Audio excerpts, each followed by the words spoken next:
I don't think you could find a more clear example of the fundamental flaw in Marxist theory than sexual consent guidance. Because at the heart of Marxist ideas is the idea of the oppressor and the oppressed. The oppressor has all the power and the oppressed has none.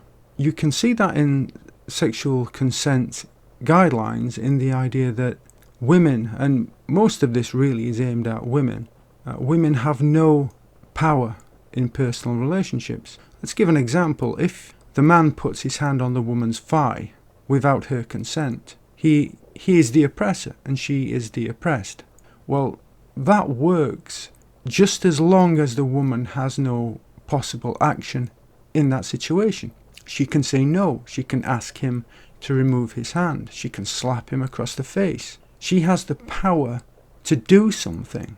The moment you understand that the woman has power in that situation, it completely disproves Marxist theory. It completely disproves the oppressed-oppressor narrative. For Marxism to work, for the oppressed-oppressor theory to work, the world has to be completely black and white. It has to be a world of the oppressed and the oppressor. In pushing these insane consent guidelines, rules, what the left is doing is it's showing how completely flawed its basic theory is. It can only function if women have no power, if they're simply objects that men, the oppressor, acts upon. The minute that women express any control in that situation, any power in that situation, it completely disproves that theory. What that says is that power is not binary. It is not black and white. Power is in shades of grey. Look at the consumer market, for example. Now, you could say that big business has all the power, but consumers have power also.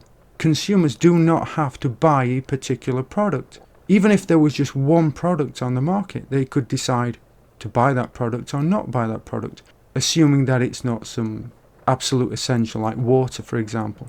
Let's say it's a consumer item. They have power in that relationship.